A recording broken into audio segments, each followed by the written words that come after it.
ኮሌጁም ሳይፈቀድ ገና ደቀ መዛሙርቱም ሳይገቡ ሕንፃው ብቻ እንደቆመ ብፁዕነታቸው ሄዱ ወደ እግዚአብሔር። ምስጋናን እንደ ፖለቲካ የሚቆጥሩት ስላሉ እሱን ለነሱ ተወዋል። ሳጠፋ የሚገስጸኝ ሳለማ በርታይዞ የሚለኝ እኔ እንደምፈልግ ሁሉ ሌላውም ይፈልጋል ብዬ አምናለሁ። ዛሬ ግን መምህራኑ የየራሳቸውን ፈጠራና ድርሰት እየጨመሩ የአባቶቻችን ትርጓሜ እጅግሩን እያጣ ስለሆነ ነገ መልኩን ቀይሮ ማንን እንጠይቅ የሚባልበት ዘመን ላይ እንዳንደርስ ተጠንቅቃችሁ እንድትይዙት አደራ። የሚጠፋው በዝቷል። በአዲስ እምነት የሚነጠቀው በዝቷል። እየተሸረሸረ ነው። የማይሸረሸረው እየተሸረሸረ ነው። መሰረቱ እየተናጋ ነው። ሌላውን እናመጣለን ማለት ዘመን እንዳይ ሉዓላዊ መዋቅ ማንም የማይሸርፈው ማንም የማይበጥሰው ጽኑ ሰንሰለት ዛሬ ያንን ጽኑ ሰንሰለት ለመበጣጠስ ብዙ ታጥቀው የተነሷል። ከአጥቢያ ቤተ ክርስቲያን እስከ ቅዱስ ሲኖዶስ ያለው ሰንሰለት ማንም ላይበጥሰው ተግቶ መስራት የሊቃውንቱ ድርሻ መሆን አለበት። እንደፈለገ ሁሉም የሚበጣጥሰው ቢሆን ኖሮ የኢትዮጵያ ኦርቶዶክስ ተዋሕዶ ቤተክርስቲያን ዛሬ እኔና እናንተ ዘመን አትደርስም ነበር።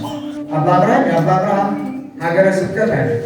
የዚህ ሀገረ ስብከት ሊቀ ጳጳስ ማን ነው ሲባል አባ አብርሃም ሊባል ይችላል። የዚህ ሀገረ ስብከት ስራ አስኪያጅ ማን ነው ሲባል እገሌ ነው ሊባል ይችላል።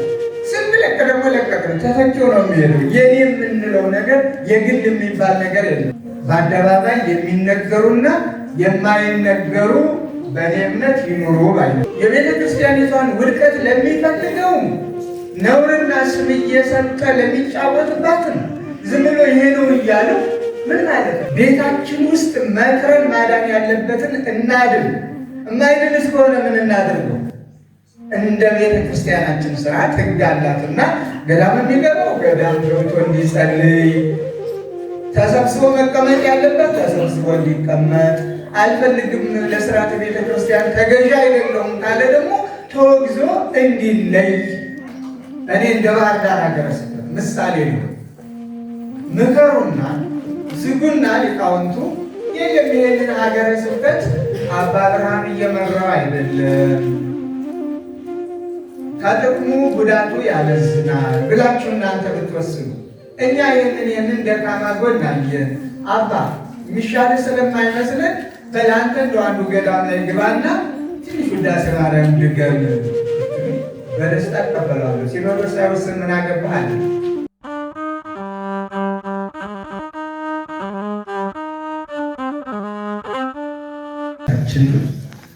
አሁን ኤልያስ የኖርዲክና ግሪክ አህጉረ ስብከት ሊቀ ጳጳስ የቅዱስ ሲኖዶስ አባል፣ ክቡር መላከ ሰላም ኤፍሬም ሙሉ ዓለም የባህር ዳር ሀገረ ስብከት ዋና ስራ አስኪያጅ፣ ክቡር ርዕሰ ሊቃውንት አባ ገብረ ኪዳን የአራቱ ጉባኤያት መምህር፣ ክቡር መጋቤ ብሉይ ዕዝራና ሌሎችም የጠቅላይ ቤተ ክህነት የመምሪያ ኃላፊዎች፣ ክቡራን የገዳማትና የአድባራት አስተዳዳሪዎች፣ የተከበራችሁ ከየአህጉረ ስብከቱ በዚህ በዓል ላይ መጥታችሁ የተገኛችሁ ከትናንት እስካሁን ያላችሁ መምህራነ ቤተ ክርስቲያን፣ በአጠቃላይ በዚህ ዕለት በዚህ ሰዓት በዚህ ምረቃ የተገኛችሁ በሙሉ ከሁሉ አስቀድሞ ልዑል እግዚአብሔር ዛሬም ፈቅዶ ቅዱስ ፈቃድ ሆኖ እንዲሁ እንድንገናኝና የቤተ ክርስቲያን ተተኪ መምህራንን አልጫውን ዓለም ማጣፈጥ የሚችሉ መምህራንን የራቀውን አቅርበው የረቀቀውንም አጉልተው አመስጥረው አስተምረው መክረው የእግዚአብሔር ልጆች ማድረግ የሚችሉ መምህራንን ለመመረቅ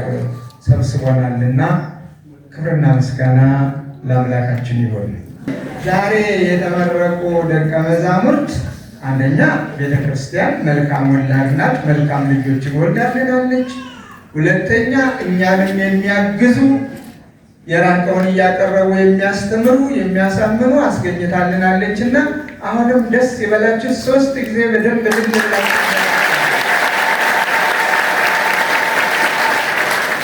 አንድ ነው የሚቀረን።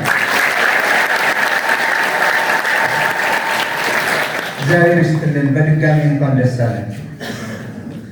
በሁለተኛ ደረጃ ክቡር ሊቀ ሊቃውንት ስምዐኮነ መላክ እንዲሁም ምክትላቸው መምህር ኤርምያስ ምክትል አሏቸው። እዚህ ከቦታው ሳይለዩ ተግተው የሚያስተምሩ ሁለቱም መምህራን እንኳን ደስ አላችሁ። የድካማችሁን ውጤት በየዓመቱ ለማስመረቅ በመብቃታችሁ እኛም ደስ ብሎናል። ደስ ይበላችሁ። እንኳን ደስ አላችሁ። በሌላ መልኩ እንደተባለው ቅድም ቆሞስ አባ መላክ ታታሪ የቤተ ክርስቲያን አባት የበረሃን ቤተ ክርስቲያን ሳይሰለቹ ሳይሰቀቁ ከተማ ልኑር ሳይሉ ያችን እየጠገኑ እየሰሩ እያስተባበሩ እያሰሩ እግዚአብሔርን እያመሰገኑ የሚኖሩ የሊቀ ሊቃውንት ስምዐኮነ መላክ የሥጋ አባት በሥጋ በመንፈስ የሚወለዱ ናቸውና እንኳን ደስ አለዎት።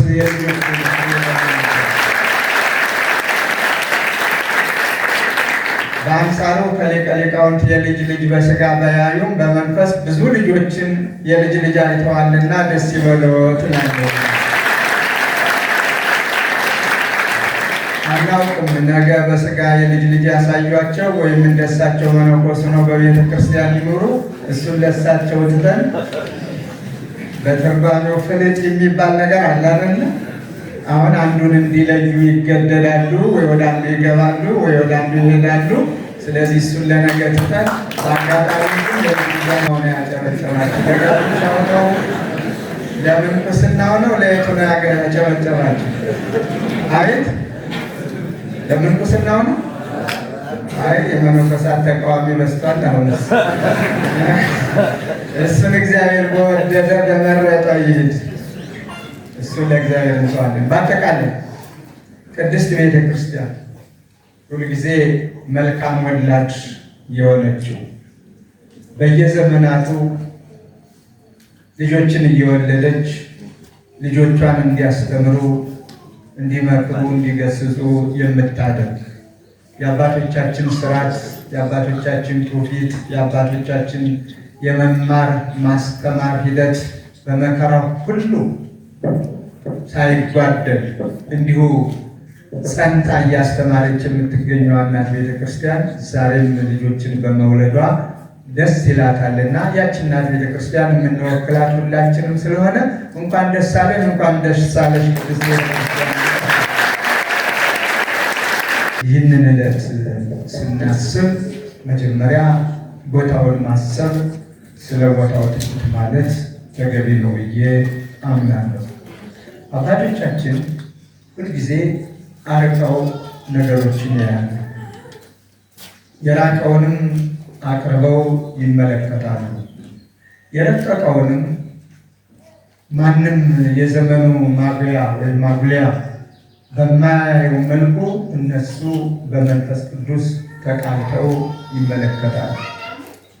ይህንን ቦታ እንደ እግዚአብሔር ፈቃድ ገዳም ሆኖ ነው የተመሰረተው። ብፁዕ አባታችን አቡነ ጴጥሮስ የባህር ዳር ሀገረ ስብከት ሊቀ ጳጳስ ሆነው እዚህ በመጡበት ሰዓት ይህንን ገዳም ተመለከቱ። የተወሰኑ 2-3 መነኮሳት ብቻ የሚኖሩበት ነበር። ቦታው እንዳያችሁት በአባይ የታጠረ ነው። ሌላ አጥር ያስፈልገው። አጥሩ አባይ ነው ራሱ። ከላይ ይመጣና ይህን ገዳም ዙሪያውን ዙሮት ተመልሶ ተገናኝቶ ነው የሚሄደው። እንደ ዮርዳኖስ ወንዝ ማለት ይዞረዋል። ከዚያ በኋላ ይወርዳል አባይነቱን ቀጥሎ። ስለዚህ ይህ ገዳም ብቻ ሳይሆን መሆን ያለበት ኮሌጅ ነው መሆን ያለበት፣ መንፈሳዊ ኮሌጅ ከዚህ ጋር መመስረት አለበት ብለው አሁን የምናያቸውን ያለንበትን አዳራሽ ጀምሮ የተወሰኑ ቤቶችን ሌትም ቀንም ሮጡ ገነቡ። ማንን ይዘው?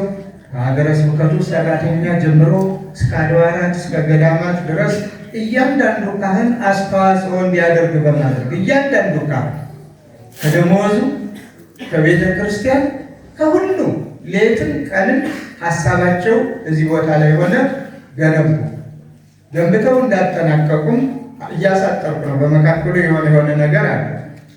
በአጋጣሚ እሳቸው በተለየ ምክንያት ጥለው ሄደው እኔን ወክለውኝ ነበር የተወሰነ ጊዜ። እኔም ስለደረስኩበት ነው በዋናነት ሳልመጣ ማለት ነው። በውክልና መጥቼ አይቼዋለሁ ታሪኩን። ፈቃድ እግዚአብሔር ሆነና የኔን ውክልና ጨርሼ ብፁዕነታቸው መጡ። አሁንም ደክመው ጥረው የጎደለውን አሟልተው በጊዜው የነበሩትን የክልሉን መንግስት ክቡር አቶ ገዱ አንዳርጌን፣ ብፁዕ ወቅዱስ አቡነ ማትያስ ቀዳማዊ ፓትርያርክ ርዕሰ ሊቃነ ጳጳሳት ዘኢትዮጵያ እነዚህን ይዘው ብፁዓን ሊቃነ ጳጳሳት የመንግስት ባለስልጣናት በተገኙበት ይህ ኮሌጅ ተመረቀ። ይህንን አስመርቀው ብዙ አልቆየም። 3፣ 4፣ 5 ቀን አላውቅም። አቤት 3 ቀን ብቻ ነው የቆዩት። አረፍተ ዘመን ገታቸው። ኮሌጁም ሳይፈቀድ ገና ደቀ መዛሙርቱም ሳይገቡ ህንፃው ብቻ እንደቆመ ብፁዕነታቸው ሄዱ ወደ እግዚአብሔር ወደሚናፍቁት ሕመም ደዌ ወደሌለበት ሄዱ። በረከታቸው ይድረሰን። ከዚያ በኋላ ፈቃድ እግዚአብሔር ሆኖ ደግሞ እኔ ነኝ የተተካሁት እና ይሄ ምድረ በዳ ስለነበረ የተወሰኑ መነኮሳያትና መነኮሳት ብቻ ስለነበሩ ይሄ ለትምህርት የተመቸ ነው። አንደኛ ከከተማ ወጣ ያለ ለከተማው ቅርብ ሆኖ ከከተማ ወጣ ያለ፣ በሌላ መልኩ ደግሞ ጉርብትናው ከእውቀት ምንጭ ጋር ነው። ሌላ ምንም የሚያዋስነው ነገር የለም። በዚህ ጀሮም ቢያዳምጥ እውቀት ነው። አይኑ የሚያየው ደቀ መዛሙርት ተማሪዎች ሲርመሰመሱ መምህራን ለማስተማር ሲሯሯጡ ነው። ዩኒቨርሲቲው እዚሁ ነው፣ ከዚሁ ጋር የተያያዘ ነው። ስለዚህ ይሄ የትምህርት ማዕከል ነው መሆን ያለበት ብለን ፈለገ ፀሐይ ሽልት ቅዱስ ሚካኤል ቤተክርስቲያን የነበረውን ቤተ ጉባኤ ቅድም እንደተባለው ሊቀ ሊቃውንት ስምዐ ኮነም ሁላችንም እንግዲህ ከምዕራብ ጎጃም ከፍኖተ ሰላም ነው የመጣን መላከ ሰላም እዚያ ትልቅ ጉባኤ ቤት መስርተን ነበረ። ከዚያ ሌላ ተክተን ሊቀ ሊቃውንት እዚህ ቢመጡ የከተማውን ቋንቋ ያውቁታል፣ ይግባባሉ፣ የተሻለ ይሰራሉ በሚል አመጣናቸው። ከዚህ ተቀመጡ። እንደተባለው ይኸው ገዳሙም ለማ። እኛም በብዙ የሚቆጠሩ ቤቶችም ሰራንበት። ሀገረ ስብከቱም ጉባኤ ቤቱም ሁላችንም በየፊናችን እያስተባበርን እየተባበርን ለምዕመናን እየተናገርን እዚህ ደረጃ ደረሰ። ዛሬ በክቡር ሊቀ ሊቃውንት አማካኝነት ሲመረቁ ደቀ መዛሙርት ለስንተኛ ጊዜ ነው? ለ4ኛ ጊዜ ደቀ መዛሙርት በመምህርነት ደረጃ እየተመረቁ ነው እና ከ2010 ጀምሮ ማለት ነው። እንግዲህ ደስ ይበላችሁ፣ ደስ ብሎናል ላመጣጡ። ስለዚህ ይህን ቦታ በመስጠት እንደ ባህር ዳር ሀገረ ስብከት በጣም እድለኞች ነን። በተሰጠን እድል አለማመስገን ንፉግነት ነው። የሆነልንን ጠቅሶም አለመናገር የታሉ ነው የተባሉ እነዚያ ሰዎች ለሊቃውንት ምን አመሰጥረዋለሁ? የታሉ? ከ10 የጠፉት ስንቶቹ ነበሩ? 9። አንዱ ብቻ ምስጋና ሲያቀርብ እነዚህ የት ሄዱ ነው የተባሉት እና የት ሄዱ ያሰኘናል። ምን ሆኑ? ምን በላቸው? ምን አፋቸውን ዘጋው ያሰኛል። እንደ ባህር ዳር የትናንትናውን የክቡር ርዕሰ ሊቃውንቱን ታላቅ ሰንደር ሆስፒታል የተባለውን ብቻ ማየት በቂያችን ነው። እንደ ባህር ዳር የክልሉ መንግስት ቅድስት ቤተክርስቲያን አጥንታ በምታቀርበው በትክክል ልትሰራው የሚገባትንና በመብቷ ላይ ሳይደራደር ማንኛውንም ነገር እስካሁን እያደረገልን ነው። ስለሚያደርግልን ሁሉ ደግሞ እግዚአብሔር ይመስገን፣ እናመሰግናለን። እንግዲህ ምናልባት ከተጨበጨበ እንደቀደሙ ሞልካ አንዳንድ ጊዜ አባይን ያላየ የሚባል አነጋገር አለ። በምንድን ነው የሚለወየው? አቤት ምንጭ ብርቁ ነው። አባይን ያላየ ጣናን ያላየ ምንጭ ብርቁ ሊሆን ይችላል። እኛም ደግሞ እዚህ በአባይ አይነ ሁሉን ነገር ስለምናየው ብርቅ ድንቅ ላይሆንብን ይችላል። በዚሁ በሀገራችን በተለያዩ ክልሎች ጎራ ብንል መሬት እንኳ በአቅማችን በገንዘባችን ገዝተን መስራት የማንችልበት አካባቢ እንዳለ ልንረዳ ይገባናል። በገንዘባችን ገዝተን፣ ይሄ እውነት ነው። አንዱን ከፍ አንዱን ዝቅ ለማድረግ አይደለም፣ አንዱን ለማመስገን ሌላውንም ለመንቀፍ አይደለም። ከዚህ እንዲማሩ ይልቁንም መልእክት ለማስተላለፍ ነው። ስለዚህ መሬት ገዝተን ለመስራት በሀገራችን ንፍገት ከሚታይበት አካባቢ አንጻር በብዙ ሺህ የሚቆጠር የቤተ ክርስቲያኒቷን ታላቅነት፣ ታሪካዊነት የሚመጥን ልትሰራው የሚገባትን እንድትሰራ የሚያደርገውን የክልሉን መንግስት ከከተማ አስተዳደሩ ጀምሮ ሞቅ ባለ እንድታመሰግኑት በበኩሌ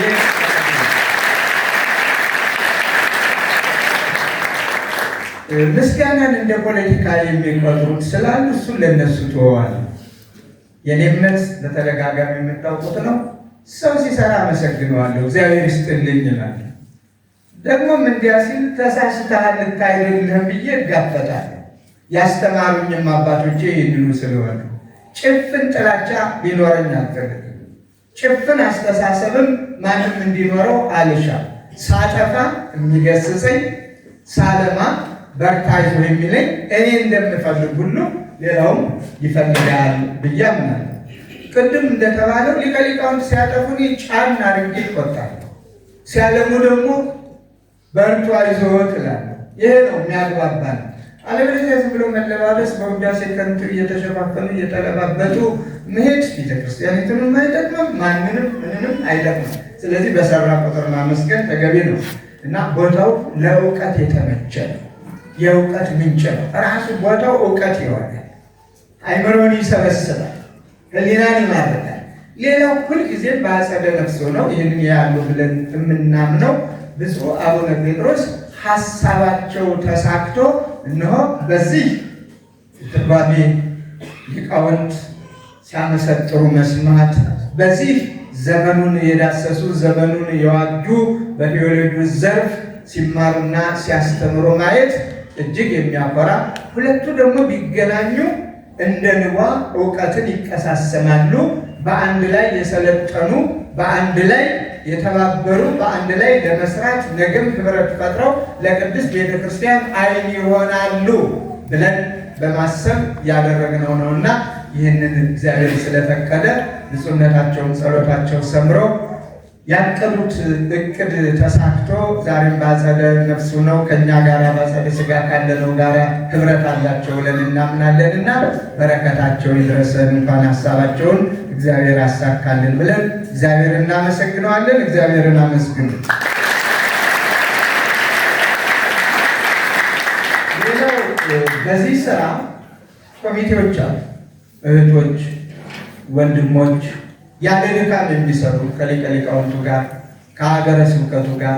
ሀገረ ስብከቱ ቅድም እንደተባለው ተጠሪ ያለው ሲል፣ ስለዚህ በዚያ መሰረት መንገድ ሳይኖረው መንገድ በመስራት፣ መብራት ሳይኖረው መብራት በማስገባት፣ ውሃ ሳይኖረው ውሃ በማምጣት፣ አባይ ላይ ቁጭ ብሎ ውሃ ጠማኝ ማለትም ስለነበረ እንደ ድሮ ዝም ብሎ ያገኙትን ውሃ መጠጣት ቀርቷል አይደል ነው። ድሮ ምንም ችግር የለም። አባቶቻችን ወንዝ ላይ ከደረሱ ውሃ ቅዱስ ብለው ዝም ብለው ጠለቅ አድርጎ መጠጣት ነው። ወሸ ደፈረሰ የሚያሰኝ ነገር አልነበረው። ዛሬ ግን በአይምሯችን ክፉ ነገር ስለተቀረጸ ውሃ ወለዱ ምናምን የሚለው የሚጠጣ ውሃ የተለየበት ዘመን ላይ ደርሰናል። ስለዚህ በውሃ ታጥረን ውሃው የማያገለግል ነው ለአትክልት ካልሆነ በስተቀር ብለን ሌላው ከሚጠጣው ነው የኛ ከብቶች ካልሆነ በስተቀር እዚሁ እያጣሩ የሚጠጣ ነው። ንጹህ ነው፣ ምንጭ ነው። ከላይ ነቁ የሚያስደስት ነው፣ አባይ ነው፣ ለሌላውም የሚተርፍ ነው፣ ሌሎች ሀገሮች የሚኖሩበት ነው። ይህንንም በማስገባት ጠንካራ ኮሚቴዎች ሰፊ ራዕይና ዓላማ እቅድ ያላቸው ስላሉን እነሱንም አመስግኑልን። እግዚአብሔር ወደፊትም ሳይሰለቹ የበለጠ እንዲሰሩ እግዚአብሔር ይርዳል። ሌላው ትንሽ ማለት የምፈልገው ደቀ መዛሙርቱ ላይ ነው። ከዚህ በኋላ መምህራን እስካሁን ደቀ መዛሙርት ቅድም የኢትዮጵያ ኦርቶዶክስ ተዋሕዶ ቤተክርስቲያን ሊቃውንት መምሪያ ዋና ኃላፊ መጋቤ ብሉይ ዕዝራ ነግረዋችኋል። ስታመሰጥሩት የኖራችሁትን ጥቅስ በመጥቀስ እንድትጠቀሙበት የሚገጥማችሁንም አሳይተዋችኋል። ያ እንዳለ ሆኖ ከእናንተ ትጋት፣ ንቃት ይጠይቃል። እኔ አንድ ነገር እላለሁ፣ በማያስፈልግ መልኩ አታዘምኑት መንፈሳዊውን እውቀት። በማያስፈልግ መልኩ በሚያስፈልግ አገናኙት፣ በሚያስፈልገው አዛምኑት።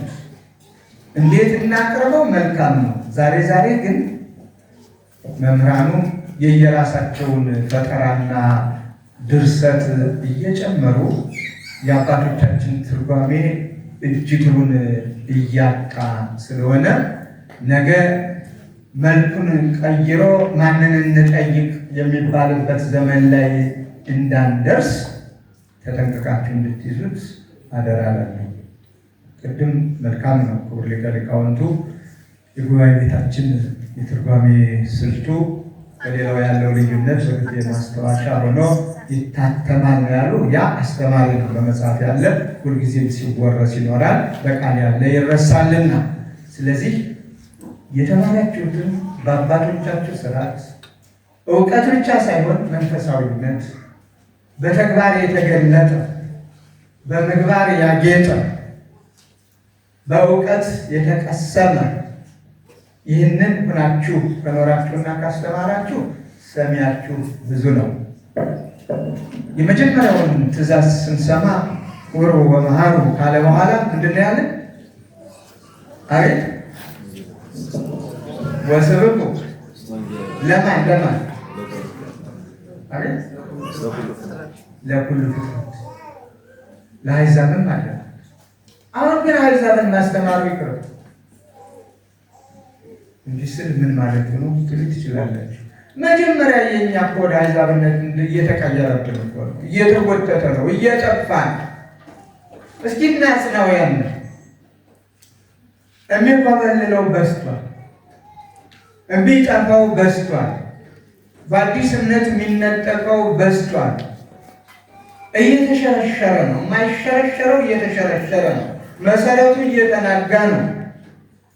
ደግሞም ማስበርገጊያው ሁልጊዜ ምንድን ነው ከተባለ አንዱን ደካማ፣ አንዱን ብርቱ፣ አንዱን ኃጢአተኛ፣ ሌላውን ጻድቅ አድርጎ ተስፋ በማስቆረጥ ብዙ ምዕመናን እየጠፉ ነው። ስለዚህ ምዕመናን እንዳይጠፉ እኛ እየተነጋገር በጽድቅ መንገድ እየሄድን በተግባር እያስተማር በቃል ብቻ ሳይሆን አጽንተን እናያዝና ከዚያ ደግሞ ሁለተኛውን ክፍል እያስተማር ለማምጣት እንትጋ። የራስን እየሸኙ እያጠፉ ሌላውን እናመጣለን ማለት ዘመን እንዳይሆን አይቶ ይሂድ ካልሆነ በስተቀር የዚያኛው መጥቶ መኖር አጠራጣሪ ስለሚሆን፣ ሁለተኛው መጥቶ መኖር የሚችለው መጀመሪያ ያለው ጸንቶ ሲኖርና በመልካም አርአያነትና ምሳሌነት ተጠቃሽ ሲሆን ብቻ ነው።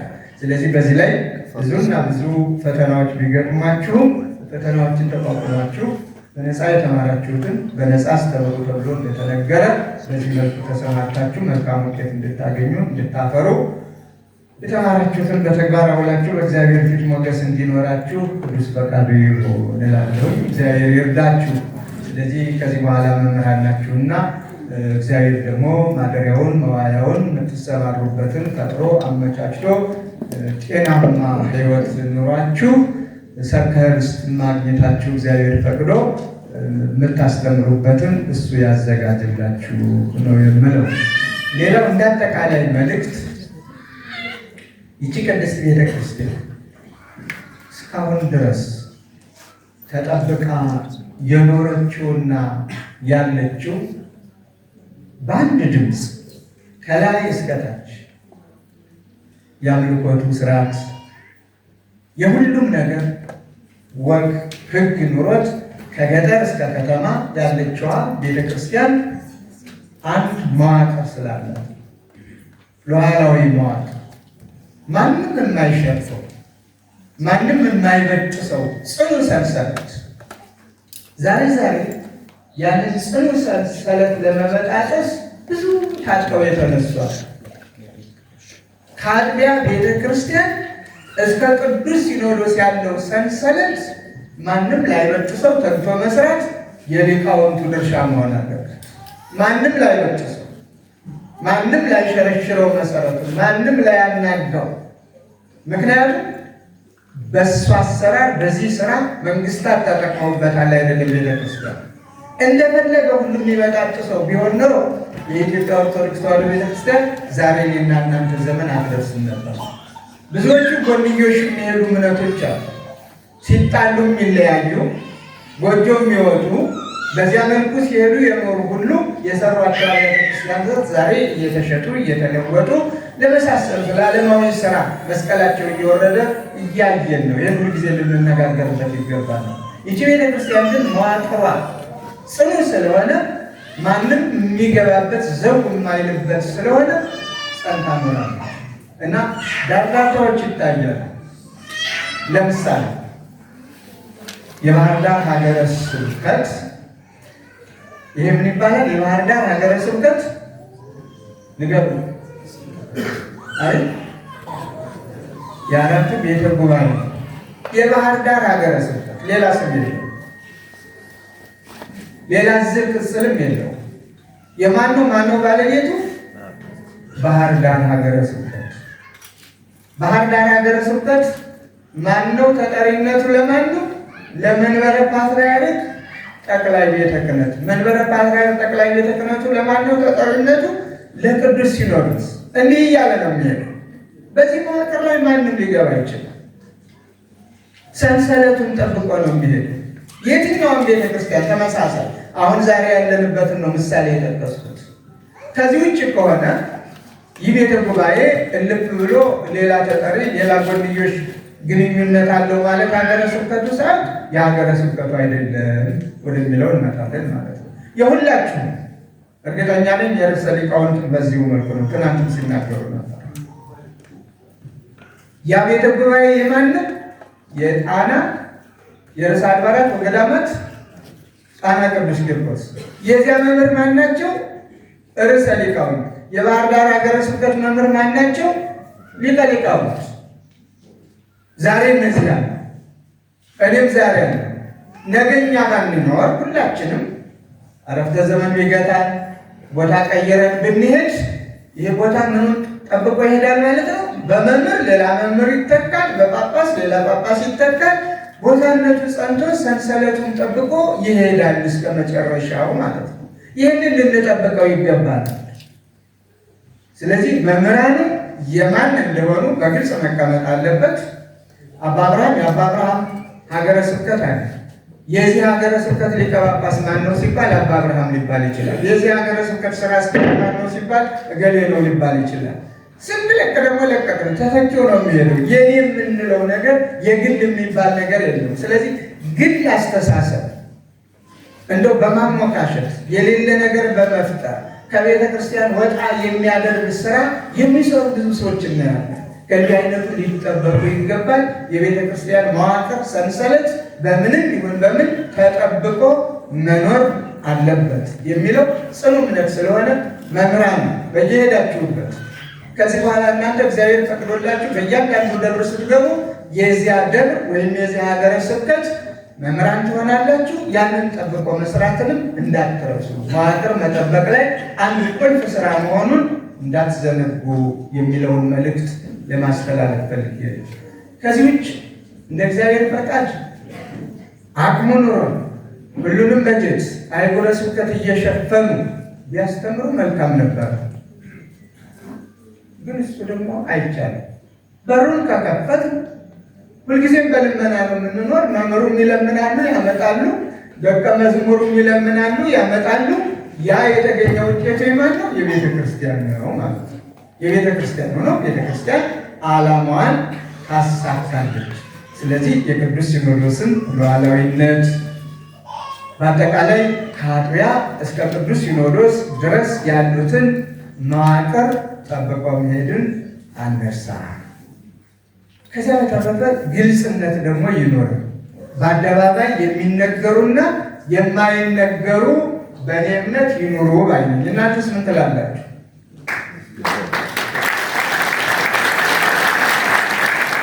አቤት በአደባባይ የሚነገሩና የማይነገሩ መለየት አለባቸው ብላችሁ ታምናላችሁ?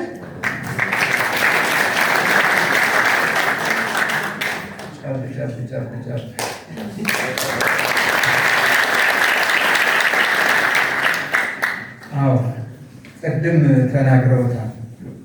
ምስጢር የሚባል አሁን እኮ ምስጢር ምንድን ነው? ምስጢር የሚባለው ምስጢር አለ እንዴ በዚህ ዘመን?